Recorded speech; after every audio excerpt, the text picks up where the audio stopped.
সুপ্রিয় শিক্ষার্থীরা, আমরা আজকে আলোচনা করব চলক, ধ্রুবক, সহগ এবং পদ নিয়ে। তোমরা জানো যে বীজগণিত ভালোভাবে বুঝতে গেলে চলক, ধ্রুবক, সহগ, পদ এই বিষয়গুলো জানা খুবই গুরুত্বপূর্ণ বিষয়। এগুলো ভালো না বুঝলে বীজগণিতটা অনেকটা কঠিন হয়ে যায়। তো চলো আজকে আমরা দেখি যে চলকটি, প্রথমে আমরা দেখব চলকের সংজ্ঞা। চলকের ভেতরে চলকের সংজ্ঞাটা নিহিত আছে। যে সকল রাশির মান সময়ের সাপেক্ষে পরিবর্তন হয় তাকে বলা হয় চলক। অর্থাৎ যে সকল রাশির মান চলতে থাকে, মানে পরিবর্তন হয়, এক এক সময় এক এক রকম মান ধারণ করে, ওই সকল মানকে বলা হয় চলক, ওই সকল রাশিকে বলা হয় চলক। যে সকল রাশির মান বিভিন্ন সময়ে বিভিন্ন রকম মান পাওয়া যায়, অর্থাৎ মান ধারণ করে, ওই ধরনের রাশিকে বলা হয় চলক।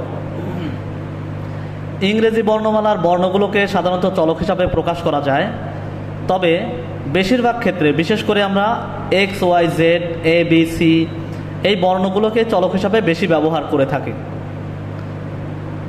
এখন আমরা আসব ধ্রুবক কাকে বলে। তো ধ্রুবকের ইংরেজি কনস্ট্যান্ট, আর আমরা চলকের ইংরেজিটা বলে দিই, চলকের ইংরেজি হলো ভেরিয়েবল, মানে চলক। তো এখন ধ্রুবক কাকে বলে সেই বিষয়টা একটু জানা দরকার।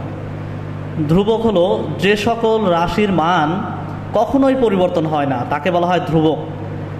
যেমন কি কি হইতে পারে? যেমন যে কোনো সংখ্যার মান কখনো পরিবর্তন হয় না। যেমন 1-এর মান সবসময় একই থাকে, 2-এর মান 2 থাকে, 3, 4 এগুলোর মান, সংখ্যার মান কখনো পরিবর্তন হয় না। আবার বইয়ের দৈর্ঘ্য, খাতার দৈর্ঘ্য বা চেয়ার টেবিলের দৈর্ঘ্য, এগুলোর মান কখনোই পরিবর্তন হয় না। তার মানে যে সকল রাশির মান সময়ের সাপেক্ষে পরিবর্তন হয় না বা কখনোই পরিবর্তন হয় না, ওই ধরনের রাশিকেই বলা হয় ধ্রুবক। তো তোমাদের চারপাশে এমন কি কি আছে যেগুলোর মান কখনো পরিবর্তন হয় না, খুঁজে দেখো, ওই সকল রাশিকেই ধ্রুবক হিসাবে আমরা বলতে পারি।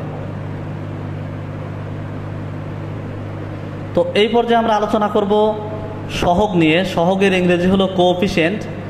কোএফিসিয়েন্ট অর্থ হলো সহগ। তো আমাদের সহগের সংজ্ঞাটাকে একটু দেখে নেই। চলকের সাথে, অর্থাৎ আমরা যে বর্ণমালাগুলো ব্যবহার করেছি চলক হিসাবে, ওই সকল চলকের সাথে যে সকল ধ্রুবক গুণ আকারে থাকে, ওই সকল ধ্রুবককে বলা হবে তখন সহগ।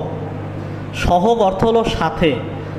যেমন তোমরা যখন ক্লাসরুমে বসো, তোমার যদি কোনো সহপাঠী তোমার সাথে বসে, তাহলে ওই তোমার সহপাঠী, তোমার বন্ধুটি হবে তোমার সহগ, আর তুমি হবে তোমার ওই বন্ধুটির সহগ। অর্থাৎ সহগ অর্থ সাথে।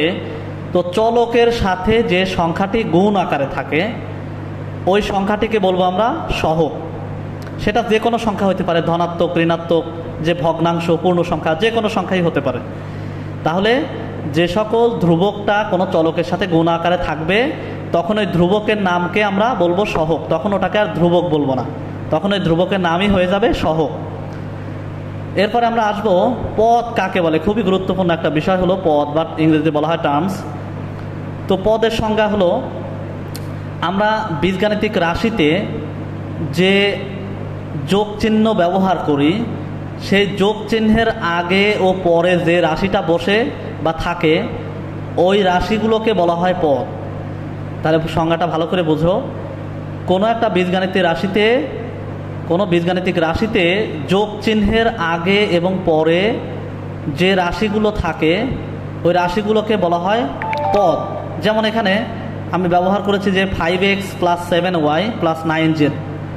তো এই ক্ষেত্রে এই প্লাস চিহ্নের আগে এখানে 5x, এই প্লাস চিহ্নের পরে 7y, এই প্লাস চিহ্নের পরে 9z। সুতরাং এক্ষেত্রে প্লাস চিহ্নের আগে এবং পরে মোট আছে হলো 1, 2, 3টা রাশি। সুতরাং এই 3টা রাশি হলো এই বীজগাণিতিক রাশির পদ।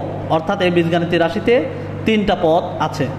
এখন অনেক সময় তোমাদের মনে হতে পারে, যোগ চিহ্নের আগে পরে যেহেতু বলা হয়েছে পদ, সুতরাং ঋণাত্মক চিহ্নের আগে পরে হলে বা ভাগ থাকলে, গুণ থাকলে, সেক্ষেত্রে পদ কেমন হবে, সেই বিষয়টি আমার পরবর্তী পার্টে আমি আলোচনা করব। পরবর্তী পার্টটা দেখে নিলে তোমরা সহজেই বুঝতে পারবে।